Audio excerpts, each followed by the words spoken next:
Hi, I'm Jazz Obert, and welcome to my Talking Guitar podcast with Luther Allison. Conducted in a San Francisco hotel room on September 3rd, 1996, this in-depth interview features Luther talking about his life in the blues. He first came to prominence as one of the architects of Chicago's West Side Sound in the 1960s, and in time, Luther became one of the most visceral guitarists on record. He often played as if his very soul hung in the balance. After recording for Delmark and Motown, he moved to Europe in 1979, where he released a handful of CDs on various labels. He did not return to the United States for many years, and when he finally did, it was to work with producer Jim Gaines on his acclaimed albums Soul Fixin Man and Blue Streak. During our conversation, Luther discusses his recordings through the years, his recent work with Alligator Records, and why he feels his time has finally arrived. He also details the lessons he learned firsthand from musicians such as Earl Hooker, Freddie King, Robert Lockwood Jr., talks about what it was like when he first came to Chicago in the 1950s. Naturally, we talk about his guitars and amps, and he talks about his son, Bernard, and why players should stay away from alcohol. Best of all, Luther picks up his guitar during this interview to demonstrate his guitar techniques, and he plays spirited renditions of Goin Down and an old-time version of Sweet Home Chicago. Portions of this were published in Guitar Player magazine's December 1996 issue under the title Luther Allison, Confessions of a Soul Fixin Man. Hope you enjoy it.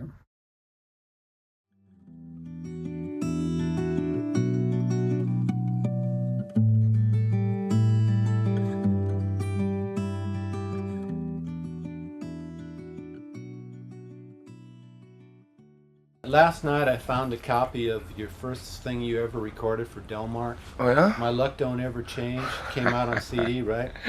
And I'm amazed at how true to your vision you've stayed over the years. You know, that is close to what you're doing now in some ways. Mm-hmm. Except it was clean, and of course we didn't have the experience that we would have now, and the basic attitude is like me. I'm a country boy. When I saw my dad or myself plant a garden, you watch that plant grow. You know, even into next year, you say, okay, man, I had a nice watermelon go in this. Maybe only one came out of the deal, you know. Yeah. 2 or 3 stalks of beautiful corn. It just was beautiful to watch that grow. And that's what I've done through the years. I don't want to, like, for instance, we say, I had people say, look, I liked Luther's Blues, for instance. I liked Nightlife, for instance, or I didn't like Nightlife, or Bad News Is Coming. Well, this is a part of you. You know, if you could put your whole life on one record, and these, in many cases, in the early days, it was a single, then where would we be? You know. Right. I look at B.B. King, for instance, up through the years. B.B., although he had to change a little bit, but when you talk about the real deal, and he can switch back and go back to where he started. I don't even know your name, but I love you just the same. Yeah. You're talking about some heavy duty staying with your tracks. Yeah. You know, that's nerve enough that I can say, I don't even know your name. I mean, that's new to these people today, what's going down. You know, that's another type of ballad, man. So I like it, you know, it's like, and that's what I'm about, you know. It's like, I love Chuck Berry and those guys. Like, I can rock out as good as anybody else. And today I can get away with it with my age without some older person my age or 10 years younger than me telling me, what are you doing this? And I want it, this not real blues. Yeah. But it's okay if you take some of the old rock and rollers and let them get back into the blues, which they were never in before. Yeah. Are there any kind of blues that are closest to your heart or your core? No, I mean, it's like when you talk about, say, Lightning Hopkins, even Robert Johnson. I mean, it's like you're talking about Luther Allison, who came up pretty much on both sides of the coin. In other words, I came up in Arkansas until I was 13 years old. I was involved with liking the Grand Ole Opera when I was like 7 or 8 years old, you know, down in that valley in those days. And then I had the gospel, the church. I didn't have what you call, I was able to listen to my brother come home and play the blues. The Ollie? Yeah, I wasn't able for that. Because my mother, my father, both was not church people at this time per se, but they weren't that other class of going out dancing and drinking and leave the kids at home either. Yeah. They was farmers who thrived on the big family, and I'm next to the baby down that stretch. But what Ollie did, he brought in the interest of the Grand Ole Opera, of the radio that my dad would turn on to listen to whatever he listened to through his life and his years that was on radio. But when I got involved, there was B.B. King was the DJ on WDIA Memphis, right? Yeah. There was Joe Hill Lewis, the one-man band. There was Robert Nighthawk. There was Sonny Boy. All of these people I was introduced to when I was like 8, 9, 10 years old. All the way up until I was 13, I left from Arkansas. But I didn't get into music until I was 18 years old. Did you start on bass or guitar? I started on bass, with guitar toned down, to the bass. I just interviewed Jimmy Rogers last week. Oh, yeah? He's one of the fathers of that style. I know. Well, nobody, I remember, the first somebody I remember who had the 4-string bass was Max Simmons, which was like Magic Sam's brother. Chicago. Yes. Yeah. Max, I was the only one that had the 4-string bass, and we all used to laugh at him. It was like, what is he got this big hunk of wood in his hand, all this stuff, Was it like, a Fender bass? Or yeah, Fender. Yours running? Yeah. Yeah, run it just in case. Yeah, it was a Fender bass. And everybody was like going, whoa, what's this stuff? Because we had turned down every little piece of morsel of any kind of guitar we could come up with to try to make it work. Because you didn't know anything about what the bass atmosphere was. Yeah. Unless you had the chances of coming up in the family or the family was playing an instrument. My brother was married with children already before an instrument come into my life. I happened to go by his house one day and there's a raggedy guitar is there, And my next brother tells me as I got older, say, you don't know this, but like I say, but you made your first guitar. And he said you was like about 5 or 6 years old when you basically did this. You made one? That's what my brother told me. Cigar box guitar? I have no idea. I don't even know, but he said, you sit down, you tow up 3 of my dad's new brooms. You're supposed to die from there. You know you're supposed to die from there. He said it just like this. Baling wire, the wire that go around the big bales of hay that lays out in the field or in the barn when they get it. Because it's not just loose, it's baled up tight. Yeah. And some of his big piece of his board, and he said, today, I don't know how you carved this, how you must have worked on this for a long time with one of his sharp knives that he would kill you also because you don't want you cutting your fingers off. He said, you was a monster. And you picked it up and finished it like you knew what you was all about. And I had never seen no instrument in my life. Wow. And I said, I wish that would be something that I could go back and you could visualize that. He told me so this you was forgot about doing this? Oh, I had forgotten told about it. Man, I was a little guy.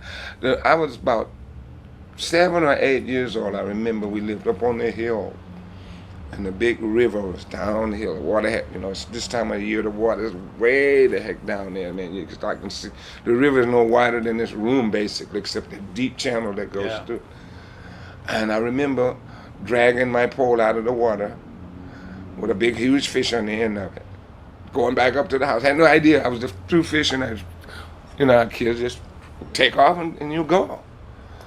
And I got about 20, 30 feet, and the pole kept getting heavy. I thought, I hung on something. I looked back, it's fishes on the sport like this. It's crazy, But they would tell you that I wasn't a lone guy. I mean, I was did things all by myself, and I would play. Well, when did you make your first deep connection to blues music? It must have been probably when I'm going to say about 10 years old, because that's when I really was getting into that wire. I love that thing. You put the brick here, you put the string there. Diddley bow on the side of the house? Oh, yes. You played it with a slide? With whatever you could find. I could take this, anything with a metal hard edge. Okay, now when you'd fix the wire up there and down there, and what would you put to use as bridges? For instance, that's the way she worked. Yeah. As you nail Phoebe there. told me he used pieces of bricks. Oh yes, you didn't have They had a good tone. rocks because we lived near a highway Yeah. where there was a big gravel road. So sometimes the rock would be this big. It don't have to be so big. It's just a matter of, you see what I'm saying? Yeah. Where you can get it tight enough, and it comes off here. Then you put another one on the other end, Yeah. and you play it like this here, Yeah. and you just run the, for instance, the bottle or the hard object. You're doing this like this here. Yeah. It's Wow. just beautiful. Now, what did Robert Nighthawk have a role in you playing slide guitar? No, I read in some liner notes that. no. Earl Hooker was my man. Ah. Earl Hooker, then Robert, because what happened, Robert Nighthawk was my wife's mother's godfather somewhere in that neighborhood. Yeah. They was way out there, older, long before I even knew her. I knew Robert up the stretch in Chicago playing on Maxwell Street. Yeah. We all grew up God, here. that must have sounded so good. Oh man, it was Howlin' Wolf, Robert. Because he was the only You name cat it. playing in standard tuning slide, right? Him and Exactly, him and Earl Hooker. And that's how I started standard slide. Is that how you play today? No, I can do both now. No, I mean, it's like I just started playing slide back again, like maybe 6 years ago when my son came back with me. I had stopped. Yeah. And it's like, there's no demand for it. I mean, it's like, when I left the States, it's like, that people talk about blues and what all this is back. That wasn't happening when I left here. Yeah, you were in really the downtown. You know what I'm saying? I mean, it was gone when I left here. And it was like, when I got to Europe, pretty much, it was pretty much gone too, because all of the people that the Europeans had knew about is pretty much done been there and gone already. Do you feel like right now it's finally like your time after a while? I know it's my time. And, I'm confident it's my time. But at the same time, I don't want people to get the wrong impression about Luther Allison. Like, okay, you won for 5 WC Handy Award. It's still too many people out there don't know about the Handies. Yeah. Okay? We have to do a Luther Allison just like we had to do a John Lee Hooker or a Tina Turner or Robert Cray or Buddy Guy on our level. We got to put us to the people. And who can do that is people like you can have the power to put us in the necessary places. Yeah. But I don't want nothing printed on me that ain't right. If I'm bad, I want to be looked at so I can correct this mistake. Yeah. See where I'm coming from? We'll be respectful. Thank You you. wait. You'll see. Ask Mark, the alligator. He'll tell you. Okay. How do you psych yourself into giving so much on stage and on records? You sound like you're performing like your life depends upon it. Like at the end of the song, God's going to say whether you can go to heaven or hell, depending on how you did. You know what I'm saying? Yeah. Like all the King's Men, you hit it from the very first note. It's like if you could die at the end of the song or go to heaven. Where does it come from? I think it's the world, man. I'm sitting in a hotel room here again in San Francisco. Not the last time, but a few times I had first come to this town. Before I started to play at the Berkeley, Jesus Christ, I can't. There used to be a nightclub owned by a woman over in Berkeley. And there was another club that Mose Allison used to play over there all the time. It's a long time ago. And then there was the Berkeley Blues Festival held over on campus in Berkeley, where I backed up T-Bone Walker for the first time again. Yeah, there's photos of that. Okay? Yeah. This night, this man asked me to let him come with me, period. Well, what can we do, man? It's like, here you are, your age, here I am, my age, I have no balance, no point. Only thing we got going for you is your name's sake. And that didn't happen. So that went all the way out to Ann Arbor Blues Festival. But just before this, in 1969, I was stranded coming from L.A. Came out with Shaky Jake to do or get a chance, okay? Shaky new people out here, this is where Johnny Shine, Big Mama Thornton, Big Walter Horton, Shaky Jake, myself, whoever else, Freddie Roulette, we all hooked up, and there's this little guy called Luther Allison. I was a guy by the name, I think, producer's name of the little company, Liberty Records, Lenny Bruce, I think that was his name. And nothing happened. I got stranded for over a year. Now, the woman that was involved with Shaky Jake had 4 boys. Lance became a movie star. Lance Kerwin. James at 15, boy who drank too much. He did these movies probably when he was like about 15, 12, 14 years old, okay? But at this time, he's like 7 years old, and he's in everybody's hair, trying to make it work for us. So his brother Ken Courtney played harmonica with me when I'm stranded in L.A., who also now I understand lives in Hawaii also since Lance and become a figure with some money finally in this family. Well, one night we played at a little club in Los Angeles called the Pink Pussycat. It's my turn to go outside to take equipment. We switch off. Yeah, sure. This night, Ken said, okay, why don't you get paid so we can get out here? It's late in the morning, man. It's like, I'm known for closing down clubs very late. So, okay. I goes out and get the money. While he took my place to go put the equipment in the truck. What happens? 4-lane highway early in the morning, like 3:30 in the morning. Some guy came by and ran directly in the back of it. We the only thing parked on this whole street. Broke both his legs right back behind.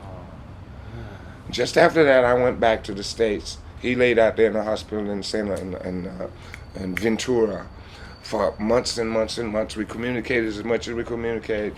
Then Lance came up the ladder and got the name going with the money, and some ways out. And Lance cut boy, was it James at 15? No, boy who drank too much, I believe, or maybe whichever came first, in Madison, Wisconsin. And they had my address, and I happened to be around, and I invited them over. They shot it right in Madison, and we sit down and we talked and more, and that's how it all really started working. Yeah. Once I got here, I couldn't go no place. Yeah. My folks said, "What are you doing out there? Why don't you get a real job?" Blah, blah, blah, blah, blah, blah, blah. We played a topless bar. Down the stretch, somewhere along the line, we found a little work to do. Yeah. There was a little restaurant that had a breakfast for 89 cents. 2 or 3 days a week, or every 2 weeks or 3 weeks, we would have this gig. Okay, the girls dancing, that's all. This guys sitting up there at lunchtime or whatnot. That was the basics. Watching the girls, they cared nothing about music. I made $20 out of that deal per day. 89-cent breakfast, and the change went home to take care of my kids. I hope it's different today. Kids, more expensive. Kids is on his own. But these are the things that made me put it in my mind, as my dad would say, if you're going to do something, do the best you know how to do it. Yeah. And give 100% at all times. And that's what I've done. I mean, if you look at my group, you wouldn't believe what my group, every group, I got 2 groups, one on this side and one on the other side. This guy James Solberg plays good. Oh, James and I. See, Jim, the first man, went to Europe with me. Oh, you been together that long? We were together a long time, but see, when I met Jim, he had his own group called Dynamite Duck, who he wound up with. At this time, Jay Mattis, my drummer, Jay Mattis, played with Jim. Then Jay, down the years, we all went to Europe together. I took that was Fat Richard, who was an alto player. Yeah. You heard on the Ann Arbor tape, I'm sure. Yeah. And now on the new stuff, that was Jeff Aldridge, he was the bass player, who is also on there, who now for the last 20 years, I guess, or so, he's been involved with like Chrysler Records and all this stuff, That was Jay, that was James Solberg, Luther Allison, and a guy named Larry Burns. Yeah. Larry played with Brian Lee and a few other people from 2 Rivers, Wisconsin, or 3 Rivers, or whatever that is up there.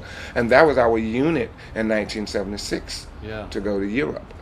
And that's what we took to Europe, and that's what we got in trouble for, doing something down in Saint-Tropez area. What a difference a day make. The people didn't like that idea. And we was there with John Lee Hooker and all that stuff. And so I went back out, and everybody was scared. Yeah. Except me. I went back out there with Hooker, and I went in this big, huge drinking section where these people was like fried up. What a difference. I mean, nobody tells us these things, right? It's a great song. Yeah. And I just went out there all by myself, man. And when I came back, everybody thought I had died or something. I was like, I went around. I was out there talking to the people, and nobody really forgot about all of this crazy stuff. Yeah. And so that's where James come in, and then down the stretch, I went to Europe.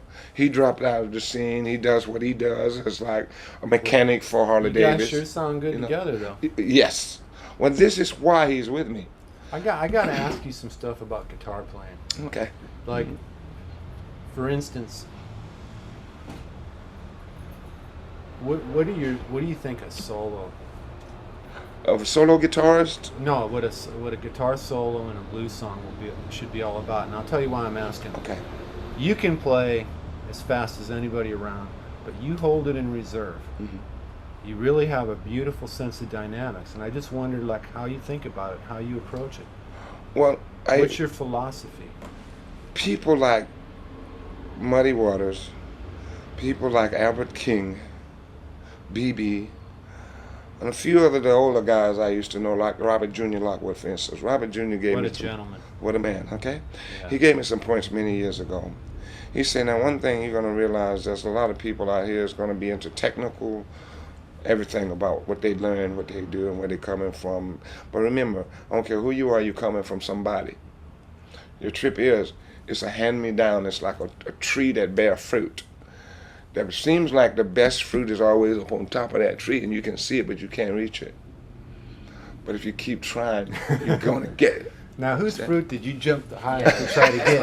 That's what I wanted. Actually, Robert Jr. is one of my favorite people of our time, although I tell everybody Otis Rush is my idol. Interesting, because you two are like at the same time. Right. He told me, look, why do you want to play fast everywhere?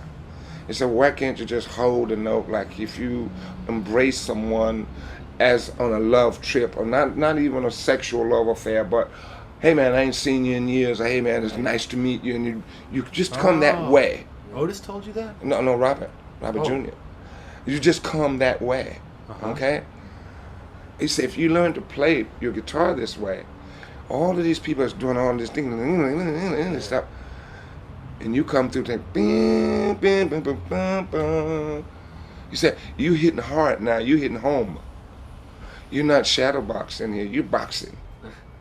And Yeah. I just practiced that. I've been watching this because I know a lot. My son is real fast in certain areas.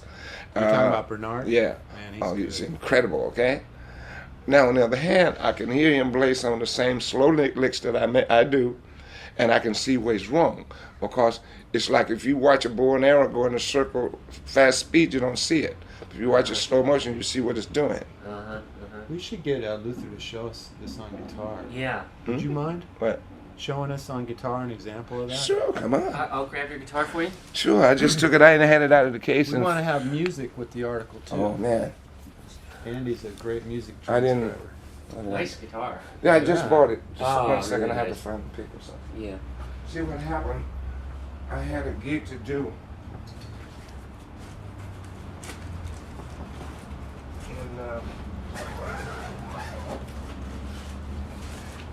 And I had a gig to do in Norway. And my boy in Paris, my technician, couldn't find my second gold top. I hate when that happens. You know, it's in my house. It was right where I told him to look. I don't leave my guitars openly, Yeah. you know. And he couldn't find it, so I had to come up with another one, which I traded my standard, what you see on the cover of that Living Blues magazine. Yeah. I traded that for this one, Beautiful. because it was too weak. These pickups is more of what I sound like today. Is that a new Les Paul This classic? is a new, yeah. Yeah. Okay, it's nowhere near mine now. Mine is a 60 issue too, but it's solid gold finish, Yeah. painted, and the tone is totally different. Isn't that funny? It's crazy. Mm. This one is just another little step above. Okay, Yeah. Yeah. let's see how close are we.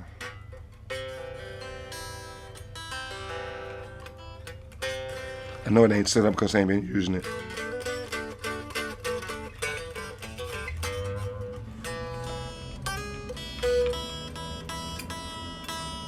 Nice chord. Let me hear yours. E. Yeah.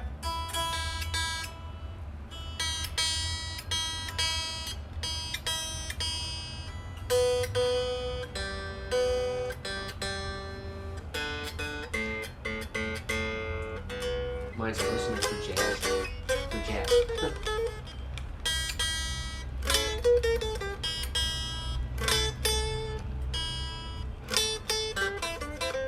Yeah.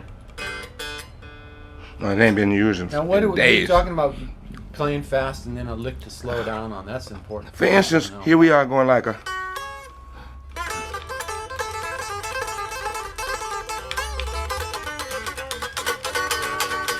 Okay, you got many people do this. Yeah, I can do Okay, it. understand? Okay, or you got people going.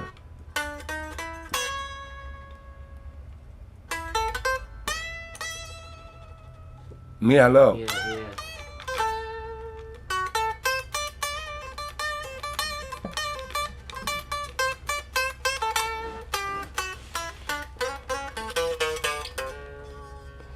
So I'm listening to a bass, for instance.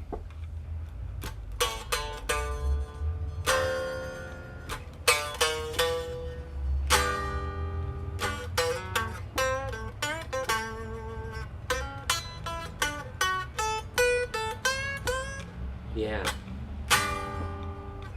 Yeah. It's a timing There's for the time, beat. yeah.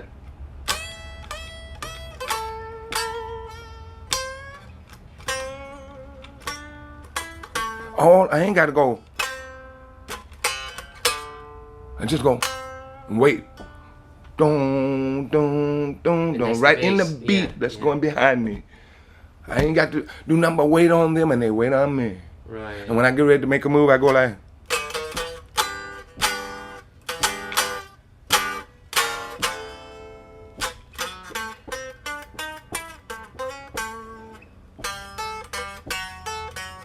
And you see me all night long doing it. Now I want to move.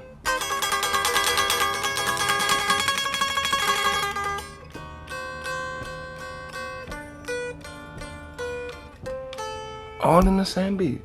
Your whole body's in it. The whole body's in it. I'm telling my bass player all the time. He can play. He wants to know. But I can't teach you how to feel it. You understand? I can't do that. Watch and listen to the drummer. Watch my foot. Okay? For instance, like, too bad this don't sound out. This is an old song, for instance.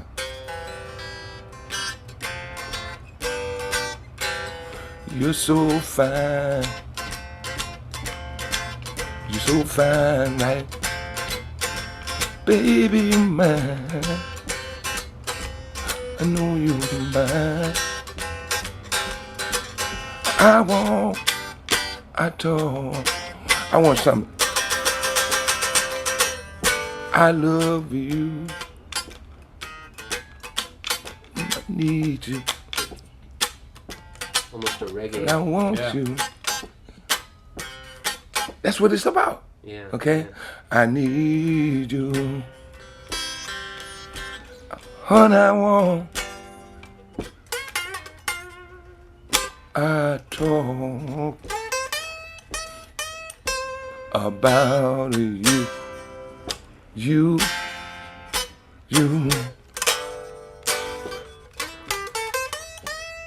I can do what I want to do.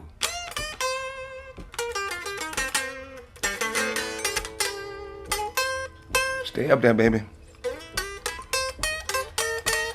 This is what I did in Cherry Ranch. Like, Can you slow that down? Yeah. see?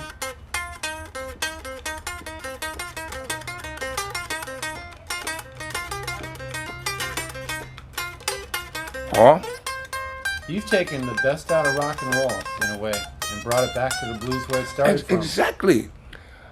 This is what I hear. You know, I'm tuned into.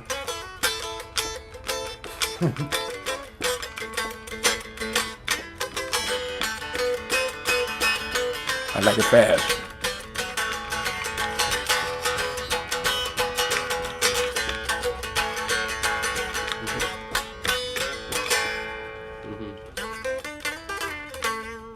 And then we're here.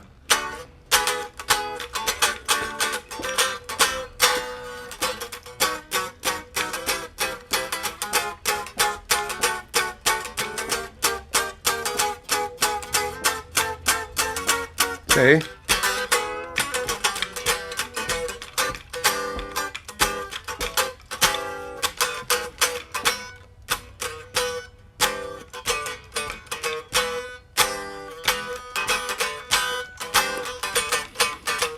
I know what I want, and I'm able to show a bass player or keyboard player, although I can't play keyboards Right. or drummer, what I want, because I can put it here.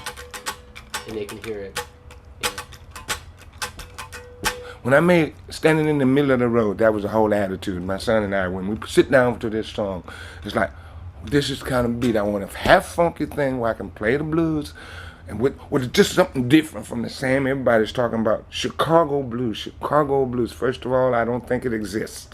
Amen. I'm happy to hear you that- say that. Really, I just don't. And they say you're like one of the fathers of the West Side sound. Does that Exactly. have meaning for you? It has meaning because now people realize I went away from that and I survived. Mm-hmm. Yes. Now when I come back, they really know I'm different from what they hear every day. And because people are saying, man, it is a great pleasure for you to be back. I'm tired of hearing the same old thing from the same old people every day. Well, I'm glad to hear you say that because I love Sweet Home Chicago right on. I'll forever love the song. But I don't want to do the Blues Brothers version. I don't want to do the version that these guys told us to stop playing years and years ago. And all of a sudden they want to hear it all over again. I'm like, hey, if I want to do that.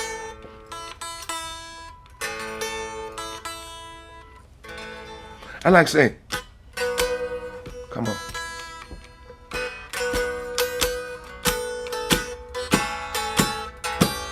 You're going home there.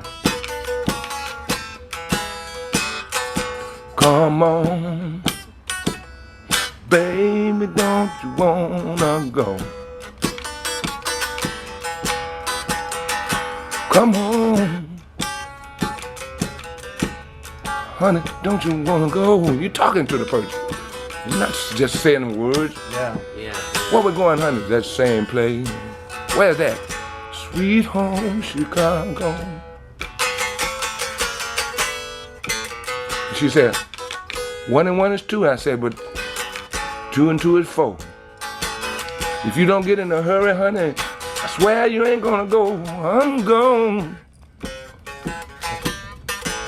I'm going to Chicago, Illinois. So you better get in a hurry, little girl. Honey, tell me you don't wanna go. And now you get in a hurry now. You don't take your time.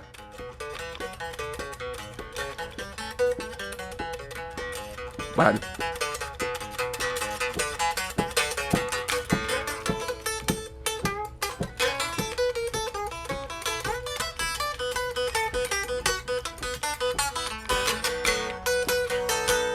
Get slow.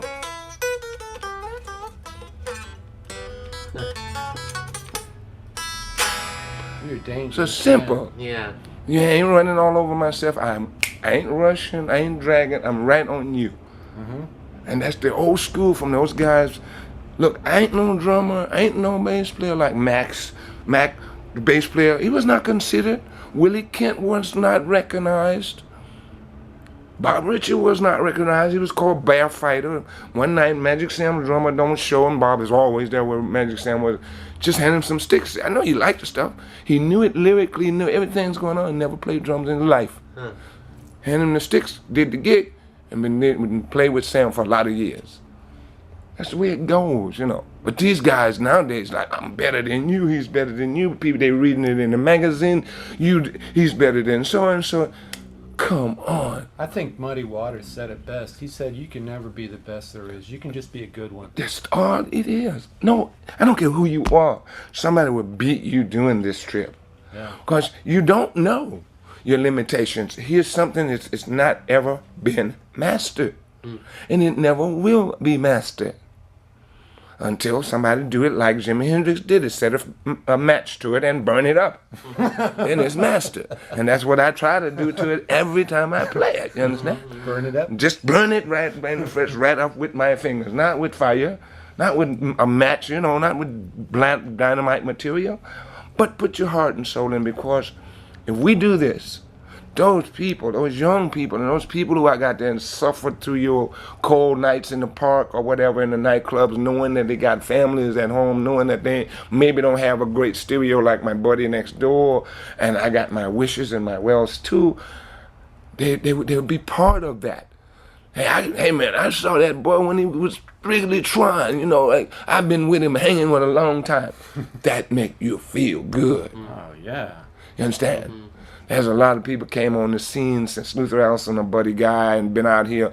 That where did they come from? Nobody in Chicago knew about them. They play the blues, and if you don't know about a person in Chicago that play the blues, something is wrong.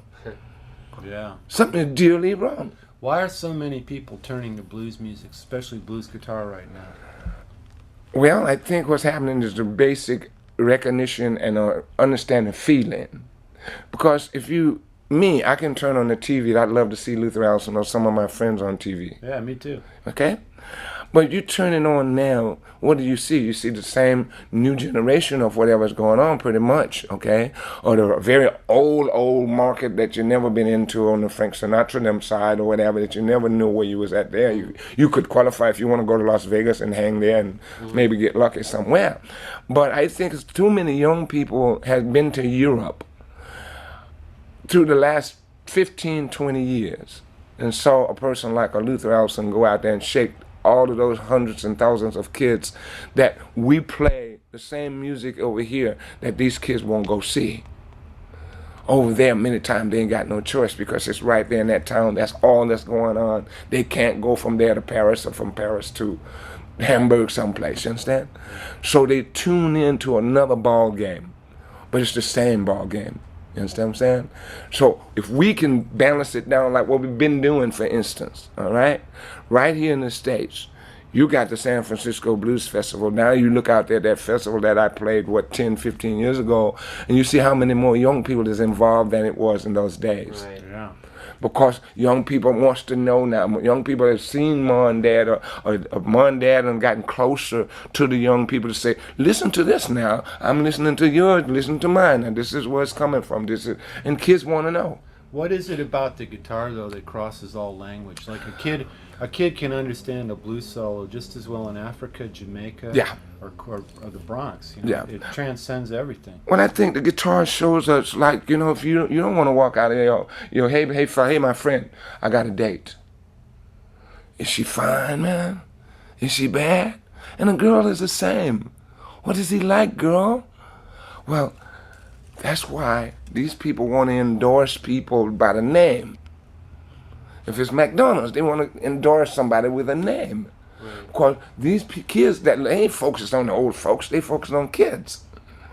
These kids look up and see this guitar Luther Allison is holding. Who is that guy? And you play something what Luther Allison is doing, because I know what I'm doing. I want that guitar. First thing comes in mind is the guitar. Second is the person. Third is how did the person do it. Fourth is how come I don't know the person.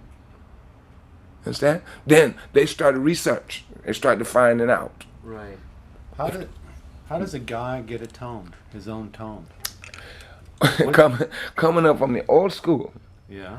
If you know you didn't have an amplifier, and you know you did have whatever they had around you or you could borrow, you learn how to try to make it sound whatever you could. Okay? I remember playing on, I don't even know the name of the amplifier. It was about big as this garbage pail. Little guy. With two little plug-ins, with only the front for the speaker to be screwed in, the back wide open with 2 or 3 little tubes. And it had such a melody on the harmony when you played.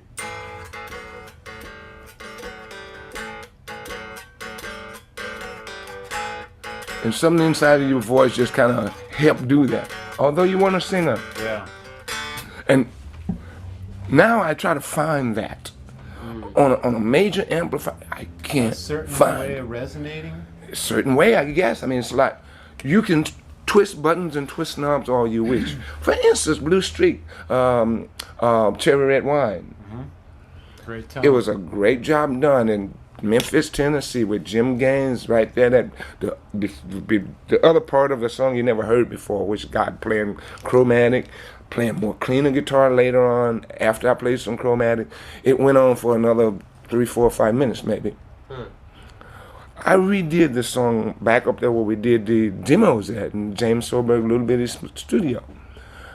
I wanted a raw hotel room, house room, or old nightclub rooms kind of sound. Yeah.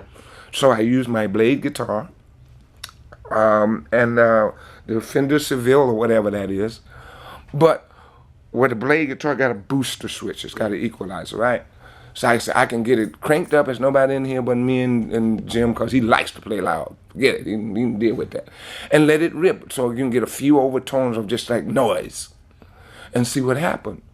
And once you go to take it out and mix it down and put, take out the little frizz and see what we come up with. It was hard for that guitar to come up to par to the other Les Paul, from what I'm used to listening for. Yeah. But the Les Paul did not give me the sound. It was too heavy one way or too light the other way. Right. And this thing just cut right in between exactly where I wanted to go. That's why when we got to this point in the break in the guitar, you go like, That was actually a mistake.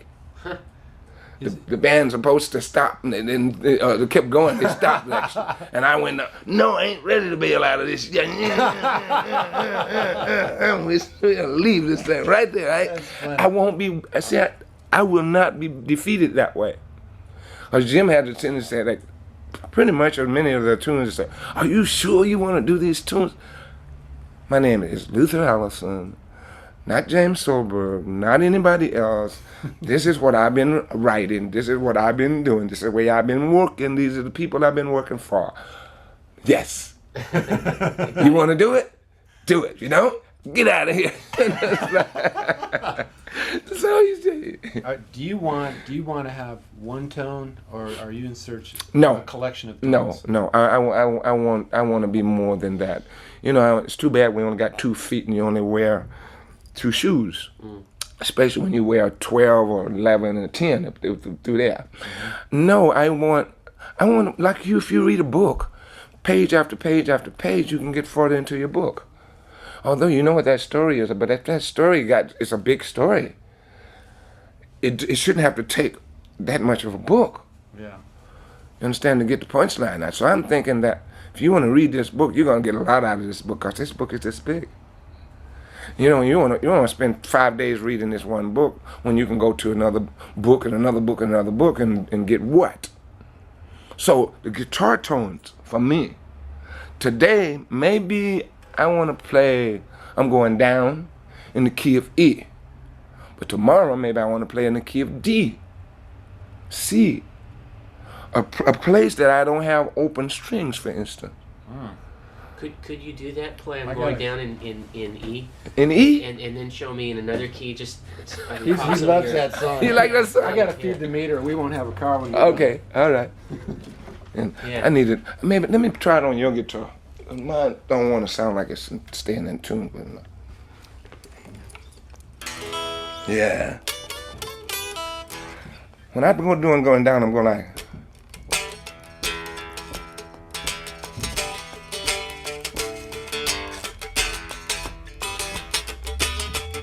Way I do it.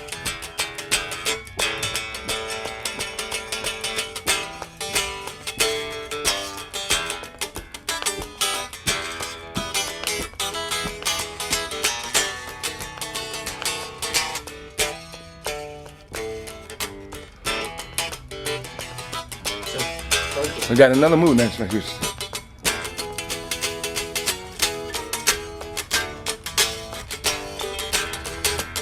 That's cool.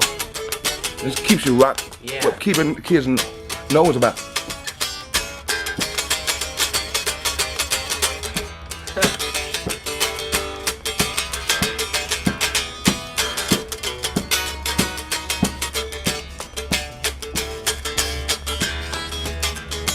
So much rhythm in this volume. Yeah, yeah. Now, if you want to do that, this is more why I like it. Yeah. Clapton is like.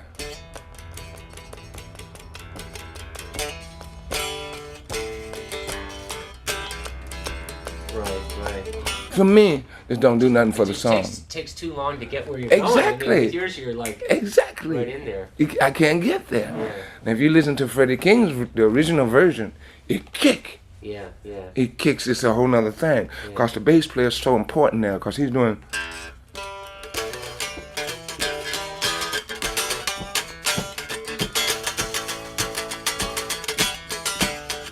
Say.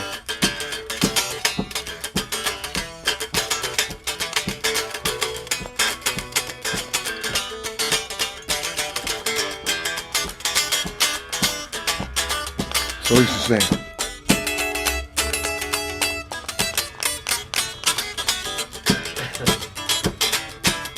Nice Freddie King turn. You understand? Yeah. These guys.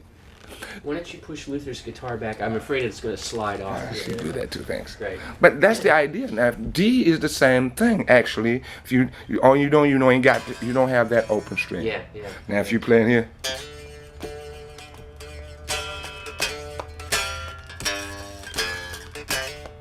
Then you're back up. Yeah. see, I would rehook it. I wouldn't go and still like. For instance.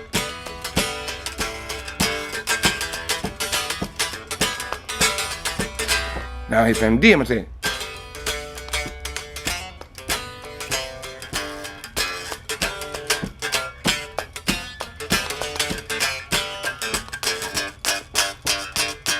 Yeah.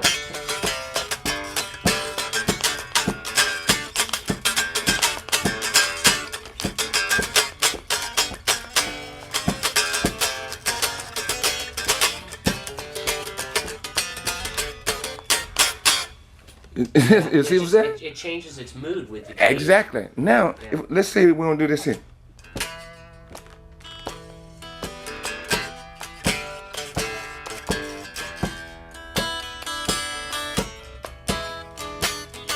I'm going down, down, down, down, down, I like down. this one. See what I mean? That's 50 years old there. Yeah, that's great. It's- Got my big foot in the window. We know we got big feet. My head hanging down on the ground. And what I like to say, see my baby. Somebody tell her to hurry on home. Hey, hey, hey. Tell them to send her home back home. See, I do stuff like this. The other guy ain't got the nerve. Tell her she got all my heart. Didn't leave me enough money to live on my own. Then you want to, hey, I'm going down. Down, down, down, down, down. Yeah. Going down. It's just like, people go, what's going on? And many people say, that's not the blues. Oh. So what do? Yeah. You know, but me, I take those kind of chances because I love those guys, man. They put that stuff together. That's geniusy number one. Yeah. For us to come back to get it the way they did it. And if you go back to Muddy Waters' Electric Mud, for instance, you go back to Howlin' Wolf, Sock It To Me, for instance. You go back to B.B. King, you might have made your move too soon for just one out of how many things he's done in changes. Or John Lee Hooker, Straight Out Boogie compared to the rest of the show. Right. Yeah. We have to redo something. I covered my own song on Blue Streak, Midnight Creeper. If you never heard the other version before, you see it's close. I covered Should I Wait? That's my own song. Because the first one is like, it's here.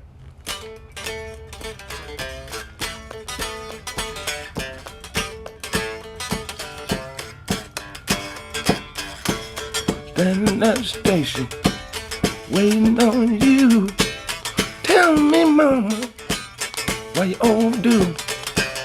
I've been standing 3 hours more. Gotta go to work. You wanna hit the door? Should I wait? Should I wait? Better get yourself together. Little girl, let me tell you, I won't wait on you.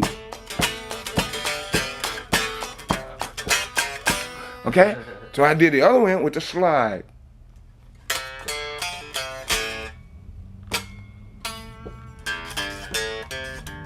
Standing at the station,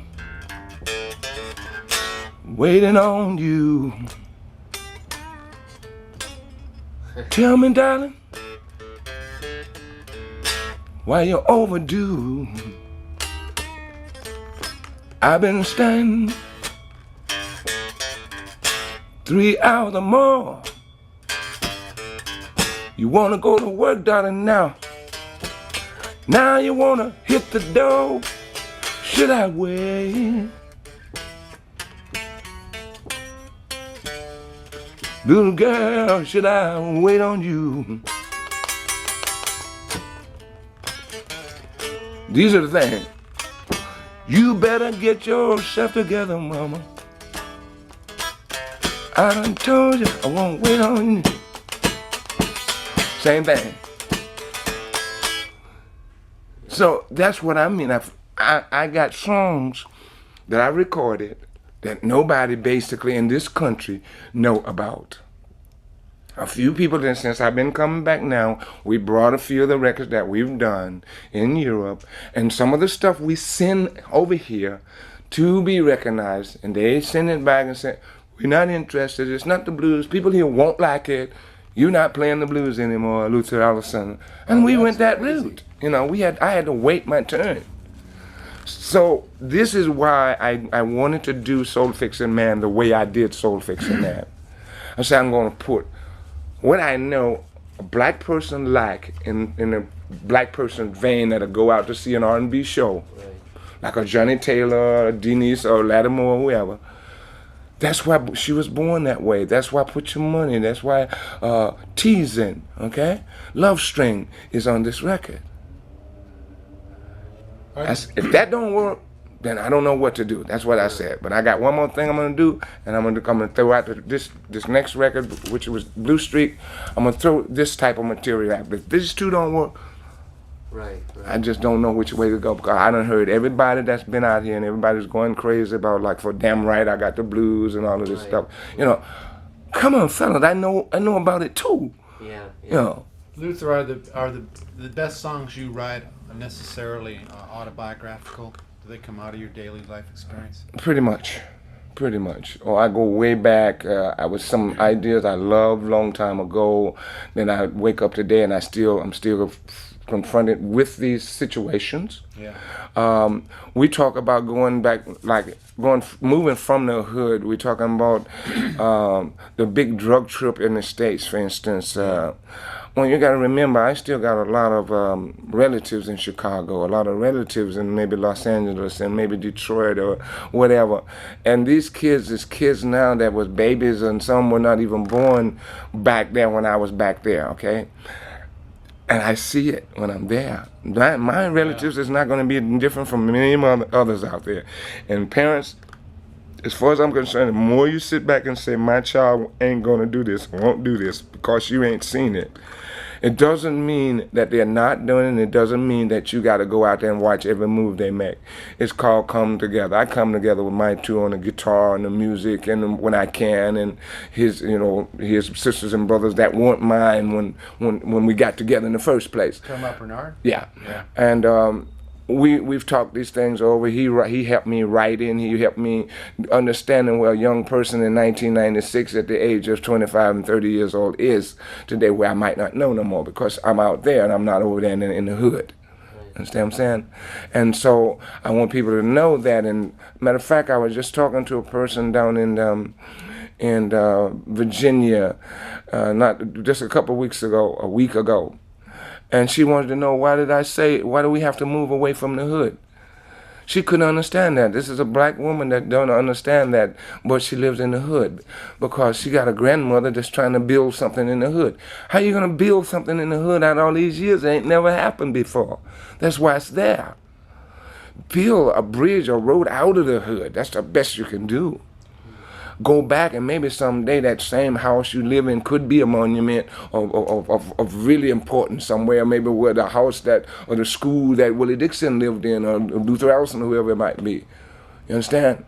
So you gotta focus your kids. These kids is looking at the great Michael Jordan. These kids are looking at the great B.B. King, the great Michael Jackson, for as that concerned. And you name it, Mike Tyson or whatever it might, where they are at, man. To the greatest rap music group or comedian group there is. Let's take comedian. In the last 10 years, we saw a lot of great young comedians, man. And before, it was boiled down to 3 or 4 people pretty much. Right. And that's what's happening with the blues. I mean, it's like we was all by ourselves over here talking about, come on in, everybody. But now we ain't got to say that pretty much. Everybody's coming on in. Get out of the way. I'm going to hear the blues. You know, it make me feel good when people say, look, man, you were with so-and-so. You blew so-and-so away. But I don't look at it that way. I was so proud to be here because that so-and-so got all of this play. It's got all of this name. They got all this magazine, all this television. And I look for Luther Allison's name there. But I got to still look up to this guy who maybe could say, ladies and gentlemen, what do you say we bring him out on the stage again? Many times that's not going to happen. You know, you won the W.C. Handy Awards. You're playing the big houses now and big crowds. What's the best line? Or what's the best reward for you in playing blues? That I hung in there. And I kept a level head, believing in what I'm doing. And all of these people who giving me a chance at the House of Blues in the bigger rooms or whatnot, and giving me a chance to come through for myself, and all of the people who have heard about Luther Allison through the internet or through the Guitar Player magazine or whatever, that through the years I've been, mentioned somewhere, and many still saying, I saw you 15, 20 years, 25 years ago. Now it's good to see you back. I'm glad I hung in there. I'm glad I didn't go astray. I'm glad I didn't go off on drugs and alcohol or whatever. I'm very cool. I'm very confident. I'm very proud, and I feel I can help a system that I don't know how many people realize how difficult it is right now for a lot of young musicians, black, white, or you name it. I think Luther Allison can help. Meaning going into Chicago, going into San Francisco, wherever we might be, and going to some of these nightclubs and these places where these guys and girls are hanging out, man, just day by day trying to find a place to play. If I flash my mind back to my early days in that age bracket, for instance, I had the Great Muddy Waters. I had a family setting a long time. There's days, I'm sure, right today, Buddy Guy wished he wished he never saw a drink before. Yeah. Understand? Yeah. I am sure of this. I stopped drinking 6 years ago. No alcohol. Never done drugs in my life. Did you notice your playing change? Oh my God, yes. What happened? I'm clear, I'm confident, I'm creative. I ain't so copyish. Mm-hmm. Because all of that other stuff, the copying is great, but what happened, you started depending on it because it's already put together. Yeah. All you got to do is to go out there and try to play as close to it as you can. Because once you're doing other people's stuff, people not recognizing you, they're recognizing that song. Did you find that once you quit drinking, your playing started progressing? Oh man, yes, give a listen. I mean, you can listen here we got a CD, for instance, from Montreal, Luther Allison, 1976 to 1994, bits and pieces. Mm-hmm. Some of this stuff, I've had a couple of drinks. I can pick it out. Maybe you can too if you followed Luther Allison that closely. But if you haven't followed me closely, then you wouldn't know. Yeah. Okay? But now, when I listen back to that, so why did you do that? I know why I did it now. You understand? You're overconfident in many ways because you're totally dependent upon it for that alcohol or that joint or whatever, you're dealing with. No, I took it out on my guitar. I let my guitars know that I love them. Like BB and Lucille, they love each other. Yeah. You've had a lot of guitars too. Finally. Just looking at your album covers, you got a different guitar almost every time. Finally. All of my stuff got stolen, in the 60s and part of the 70s. Do you have a all-time favorite amplifier for playing blues? No. If You you can't. could, if you had to limit yourself to one or two, what would they be? Right now, I gotta go with, let me see. I just started this new amplifier. It's called a Victoria. And so far, I've been very satisfied with it. I've only been using it now for like 3 weeks, I guess. And I just got turned on to it from David down at the sound man at Buddy Guy's Legend Club, who Lonnie Brooks, I guess, have one. And so far, it's what I'm about. Yeah. I played Fender guitars and stuff for years. Okay, matter of fact, I have 2 Fender Bassman reissues in Paris now that I used periodically on a speaker standard or on the amplifier standard. Otherwise, I use a German rack over there called a Stevens. But over here, for instance, yesterday I have the Viber King, with the new Fender Viber King with 3 speakers, which can sound real nice on record. Right. On a Strat, Right. but down, but you can't push it. Right. And that's not my sound. That's not what I want. Something like matter of fact, I used to use JBLs in my Fender amplifiers, for instance. What's the amplifier on all the King's Men posters? This is a Fender Seville. Really? Yeah, Cranked? cranked. Man, that sounds good. 2 of them. I hear that in my adrenaline pumps, and I'm like ready for anything. 2 of them with my Les Paul. First thing in the morning, crank that up Really? loud. You're ready to go. Yeah. Well, right now, I love the song. Right now, we are having just a touch problem with the song on stage. It's like what I was just showing you about a groove. Yeah. Okay, we got dun dun dun dun dun dun dun dun dun dun dun. We got that right, but we don't have dun dun dun dun dun dun dun dun dun dun dun dun dun. You listen to the record, you see what I'm talking about. It's not back here. It's on your toes. It's you get that foot on the floor. I gotta move. You understand where I'm coming from? Yeah. And that's what I was fighting again yesterday. Come on, guys, don't pull me back here. You know where it's at, jump on. If you don't know where it's at, listen to the record. Again, every day. This is what I'm saying, every day. Because I come out exactly like it's supposed to be, and I might be even a little bit edgier than it's supposed to be. Because you're live. Exactly. Yeah. You're excited. I can't take these groups and these people got to play it by the record just because it's a record. Yeah. I might change anything in there. Mm-hmm. Hey, it ain't working. At least I don't think it's working. That's why I gotta be ready like a boxer. I gotta be ready, man. That guy got a fast left or fast right coming from somewhere. He done got me 2 or 3 times where he can't do that the next time. You understand? So this amplifier, it turns out real good. But what happened? She breaks up. If I used those 2 amps yesterday on stage, because I don't like it too saturated sound.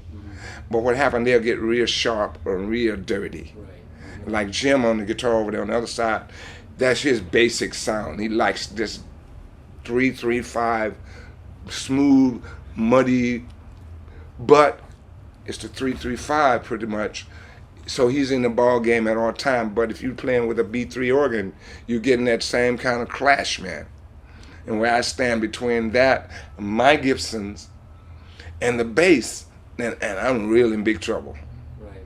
Because matter of fact, he sings a certain type of song a certain way, a certain voice and level that it fits perfectly what they're doing. But his type of singing doesn't fit what I'm doing for my sound. Yeah. So I go crazy up there because normally I'm not there for the sound check. I just elected not to do sound checks because it just wastes my time, and you get there, it's not going to be right anyway. It's going to change anyhow. I'll take my 2 hours in my bed and get ready for the show. Yeah. Is there any aspect of modern technology that you couldn't do without?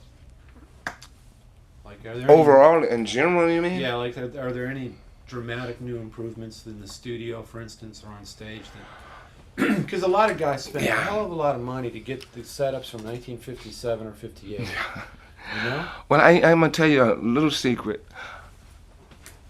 If you look at a person by the name of Bernard Allison, my boy who's looking for a label today, a major label, he's on my German label, just put him there for his new release called Funk If I Know.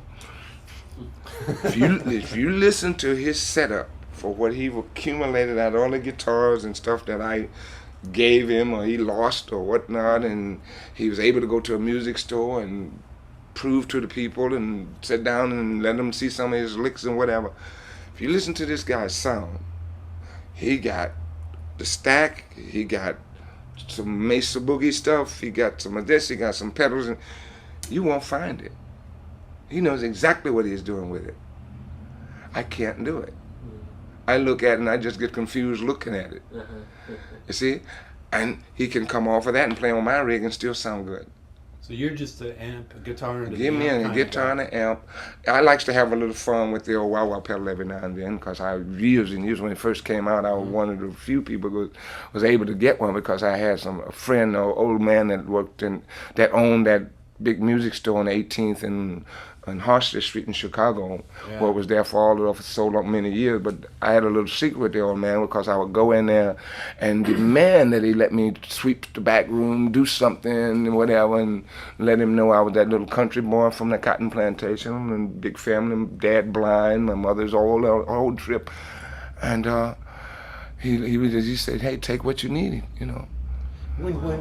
When you started hitting in Chicago, right around the same time Otis and Buddy were doing it, and Magic Sam, were you guys sounding that much different than everything else that was around? Oh yes, because let's face it, Otis always had a nice edge, for instance, because these guys had some name going, not only on records, but they had been visual. Okay, so in these days you was talking about Premier amplifiers, or Ampeg amplifiers, or Gibson amplifiers, stuff like this here, and they had their instruments already. We didn't have it. I had to wash cars, sell watermelons in the summertime, sell snowballs in the summertime, deliver newspapers once a week when they could come up with enough money to buy you enough newspapers to have 15, because you couldn't do no more. It's too heavy. Then came people like Magic Sam on record, again right behind Otis, who Magic always played through a Premier. That was that little amplifier with this little, like, what do we call it? It's like an echo chamber, you know. It's like, it was beautiful, and a tremolo on it. You know, we could get this, that vibrato stuff. Is that where you got the sound? Oh yes. Oh, definitely. You know, and that came off of Ray Charles now. Yeah. Remember, along the avenue. I live on a long avenue on my way. I've been trying. Yes. So with that tremolo thing inside, yeah. Then Pop Staples came up with it in the gospel line of Pop Staples music. Okay.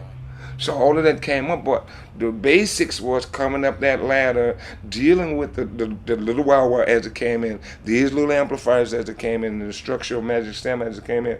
Now, Buddy came in later after that.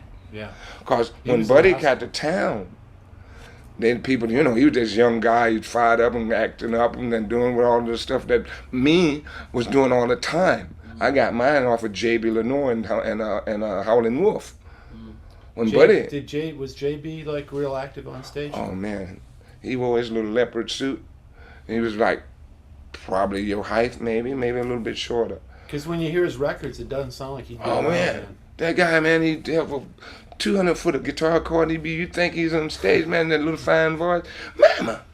I said, Mama, talk to your daughter for me. And then he'll get, and he's way out there in the audience someplace, man. He's like, then he break it down, you know. Him and he was always dressed up. Yeah. That leopard skin suit type collar, big old guitar, Gibson-like guitar, and he was. You see some of the pictures, he's down like this here. Just like down, Chuck Berry. Crouching down, ready That's to right. go. Then, but when he crouched down, he's like, I'm going to talk to your daughter. Wow. And this is where Chuck is coming from, basically. What stood out about Otis Rush when he was real young? Otis was like hard worker.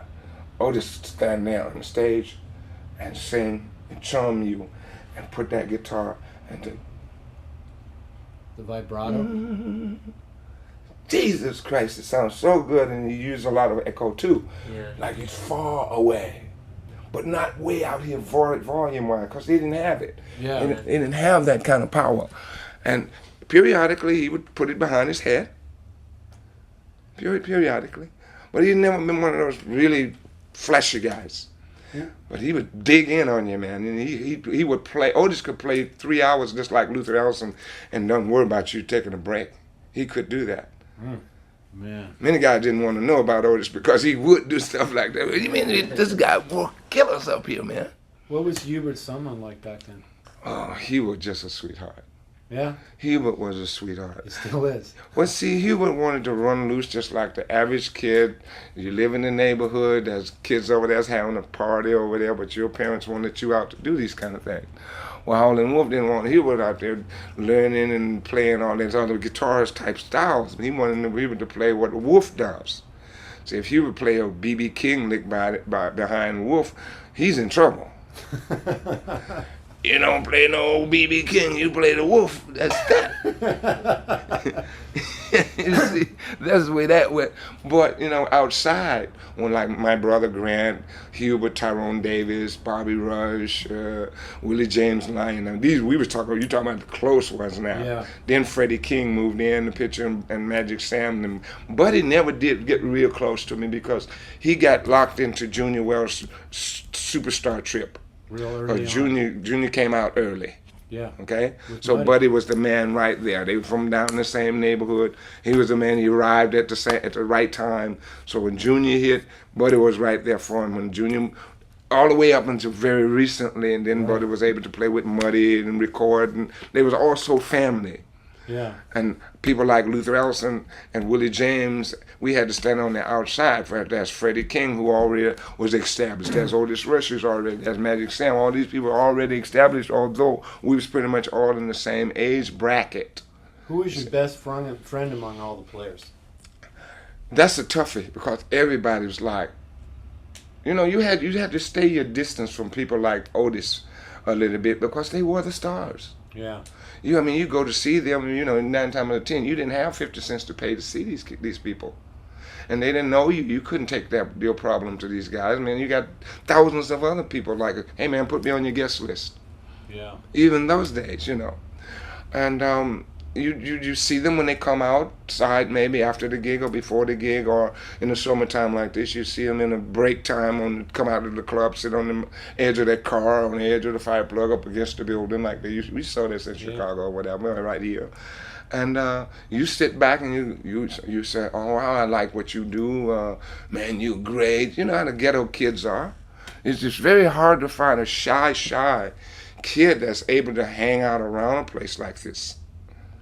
9 times out of 10, you're not going to be hanging out there. If my parents or my relatives or my friends know this. What did you think when you saw a kid from the suburbs like Mike Bloomfield or Paul Butterfield playing Actually, in the clubs? We didn't think anything. I mean, these are the things a lot of people just don't understand today. Excuse me.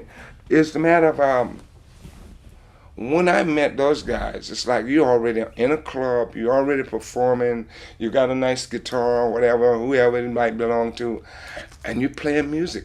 A color? Where you coming from? Why? No, not for us. We never heard about, man, that white boy can't play this, that white boy can't play that. We never heard that stuff. We had friends all over the place, man. Guys from, maybe he's our milkman, our milk boy, whatever. Hey, man, my son plays guitar too, so I tell him about you. So you wind up bang somebody and calling your name outside. Hey, my name is so-and-so, I live, la, la, la. Hey, I brought my guitar, I heard you play guitar. Come on. Then we get together and we go over to somebody's house and say, but this is ridiculous because there's so many people today is asking these same questions about this man, that girl, that girl. Bunny Raitt, for instance, she was the secretary to Dick Waterman. Right. For so many years, She's for his Buddy girlfriend, Guy, too. for Magic Sam, for Luther Allison, for Freddie McDowell, for Robert Pete, Mass Lipscomb, you name it. Well, I might be the first one that took her to a stage and let her play live in front of a real college audience.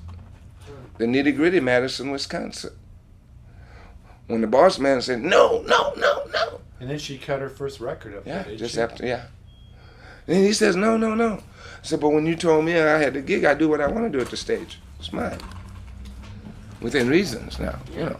This is a reason. Yeah. Where do you feel like you owe an audience when you go on stage? Me. My audience got me a little recognition. The audience needs a real artist today. There are one or two people out here today can't support an audience. There's room for Luther Allison. I want to just who's ever out there that's blocking me away from recognition. I just want them to move over. They can keep their position. Just let us both stand on this limb together. You know. Amen. You know, just like look down and try to put some water on everybody that needs water put on. You know. Yeah. And I'm not the best. I'm not the worst. I'm as good as I am. I play with some of the basic best people that people think is the best. But I'm not going to say they are the best. I'm not going to say I'm the best. I'm going to say we got a lot to learn, and we are still learning. And until the day I die, I will be trying to do more than 100%. And when I do it. That sure comes across on your records. Thank you. And Luther, that's what I'm looking for. Do you need more music stuff? I got music stuff. All right Yeah. here. This is a nice guitar. I almost bought one of these. Yeah. Are you a gear junkie? Do you have a bunch of guitars at home? Yeah. Where are you living now? Paris, So, Saint-Cloud. so you don't keep a place in the States while you're touring here? Well, actually, all our friends, there's like up in Wisconsin and whatnot, and Chicago. I got family. Mickey, Silverhill. I can never say her last name. Rocky gave you that information, I'm sure. She always knows where I am because she's our middle person. I've known Mickey since she was 15 years old. She was a bar girl at the old St. Croix broom company up in St. Croix, Wisconsin. And down the stretch, she became to be owner of the Blue Saloon in St. Paul. And we just go back. Wow. Now, are you with the Rosebud Agency? Yeah. Right on, man. I'm so happy to hear that because John Lee told me, he lives down the street from me, and he said that, man, before I got with my Cactus, I didn't have no money. I wasn't playing anymore. And he says, now I got 5 houses in California. There you go. And he can't read or write. That's right. So, and I've heard that from other guys that have signed with Rosebud too. That they're, Well, Mike and I, we've known each other for many, many years, okay? Yeah. And this is one of the angles we talk about. People knew about Luther Allison. I mean, important people know about Luther Allison. But my thing was just like any other kid that's creating. yeah. It's like, if you don't lay it in a straight line to so many people, it's easier to criticize than to go and check it out what you're doing for as a finalization of a person. You know, if I moved in your neighborhood, you need to be curious. Yeah. Understand? Or it just doesn't bother you to the fact that you believe where you live is perfect for anybody that want to live here. But if you got kids, you got assets, stuff you've worked so hard for all of your life, you need to be curious today who comes in your neighborhood, who just simply drives through your neighborhood or walk around in your neighborhood. Got to keep both eyes open. Unfortunately, that's the truth. Well, I worry about the guitars I have to leave behind in Paris because I'm on the road. Like now, it's like, but they stole them before. I've been lucky and they haven't stolen any more lately. And if they do, at least I got the ones with me. So far, I keep one with me all the time in case something goes on out there. I know. Knock on wood. You understand what I was saying? Yeah. So, Sleep with that guitar. as Muddy Waters say, you can't lose what you ain't got and you can't spend something you ain't never had. So, hey, lose what you never had. You can't, you know, we ain't gonna worry about it. But I want people to know who Luther Allison is. So next month you start a new record? You're gonna do a new album? I'm doing, yes, I should be in the studio by mid-October. Up in Chicago? No, Memphis. Oh, great. Back to Bill Street. Back with Jim Gaines, I hope. Yeah, he's got a great This is the sound. guy. I mean, I want you to say something special to a lot of questions you were talking about sound and a musician trying to adapt to what she or he should sound like. Jim Gaines have brought out in me, gave me the most confidence in my sound. Because when I first did the Soul Fixin Man record and we did Bad Love, I chose what I wanted to sound like. He had a long time to listen because he let me stay in that booth for about 2 or 3 hours just singing this song, and I had no idea why. Trying to come up with what my sound really going against the guitar. But when you heard the playback, it was yes. there? Oh, I loved it. That must have been thrilling. Oh, that was, I mean, somebody never bothered me the whole time. It's like, when I came, I said, well, what was wrong? So he just said, I thought you were so into singing, you just wanted to stay warm and stay loose and get much out of you can. And I didn't stop you. And I like that. Yeah, Santana told me good things about him, too. Oh, yes, he does some work with the Carlos. He did some things now with Lonnie Brooks. He did some stuff with Stevie Ray before he died. Joanna Connor. Matter of fact, Joanna is playing on my son one of his records, on his songs now, on his new record. And we've been pushing Joanna a lot in Europe, in Germany, from my friend Thomas Roof, with Roof Records here, as you see here. A lot for Joanna. And we just decided to do this because if we don't do it, somebody's going to do it, and they're going to do it wrong, and we are not going to get nothing but criticism from it. But we had a chance to go and look at that, listen to, and pick and choose something, and I like some of it. I really like it. It takes me way back, James Solberg. This is a new record. Mm-hmm. I should put this in the story. It's called Where Have You Been? Luther Allison Live in Montreux, 1976, 1994. And it's your performances from 76, 83, 84, and 94. Great. And that's what you leave your neighborhood called the hood, and you got a chance to go to the Montreux Jazz Festival. Yes. And I'm still doing Montreux periodically. Claude Knobs something? Claude Knobs? Claude Knobs, yes. Yeah. The first time I played there, me and that man stood out on that stage after the whole thing was over that night. For oblivious hours, he loves harmonica. But through the years, there's been a lot of great names at this festival, and a lot more commercialized than you would think it would be. But this is 1996. And the blues is there too. See, that's the major right there. Hey, where did you're playing harmonica great on the record. Were you playing harmonica back when you were playing bass too? Do you go way back with that? I go back to about, let's see, I started playing harmonica probably when Jimmy Reed, what is that song he made? Don't you know that I love you? Honest, I do. That's when I wanted to play that stupid harp, man. Not Little Walter or any of them guys. No, I knew Walter. I loved Walter down the stretch, but that was my first encounter of harmonica. And when that man did that, don't you know that I love you? Then the man is just simple. Honest, I do. And then he bring the harp in. I said, oh, yes. And then, and then when you saw Walter with a whole different style of harp, well, like Walter, like here's my house here, and here's Ogden Avenue, and here's Jack's Lounge, which is just around the corner, where Walter would be. I could hear him if I sat on my porch. Wow. There was an alley there, and then here's the entrance. He was, for my dough, he was one of the best soloists that ever played bass. When that man came up, I saw him up this stretch. Well, we was all close together. I mean, it's like you talk about South Side, West Side, South. Everybody was like that one little path.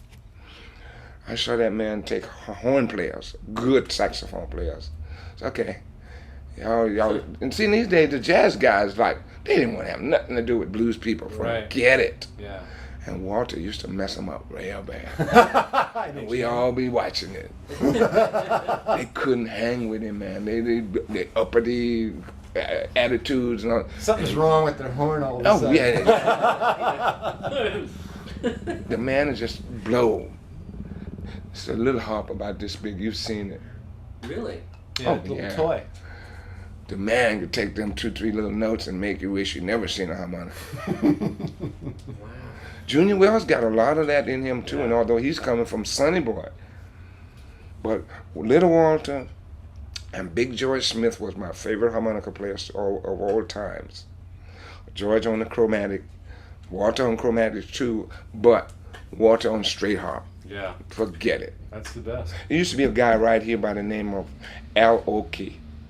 He was not from San Francisco per se, but he was in the region in between LA and here. And he used to come up through here when I was stranded out here in the 60s. And he went many, many places to find Little Walter records. And he was a good harp player.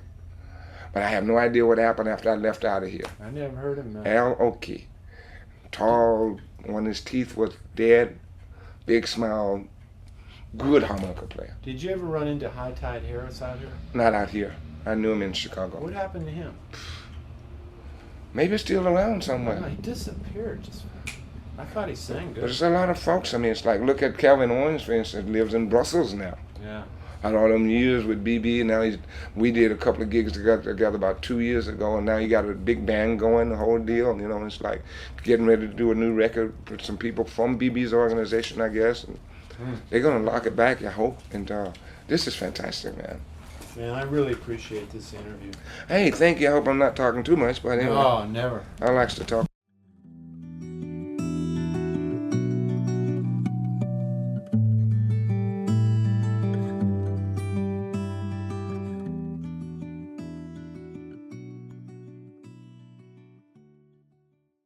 After we did our interview, Luther went on to win several Handy Awards and Living Blues Awards. While on tour the following summer, he began to experience dizziness and a loss of coordination, and it was discovered he had an advanced form of cancer. He underwent treatment for several weeks and then passed away on August 12, 1997 at the age of 58. A successful blues artist in his own right, his son Bernard carries on the family tradition. Before signing off, I want to express my thanks to the Southern Folklife Collection, the Andrew Mellon Foundation, and my podcast producer, Nick Hunt. I'd also like to thank everyone who makes a donation to the Talking Guitar Project, because without you, we couldn't be doing these. This is copyright 2022 by me, Jazz Obrecht, all rights reserved. Thanks for listening, and I hope to see you next time. And be sure to check out the other things we have on the Talking Guitar channel. So long.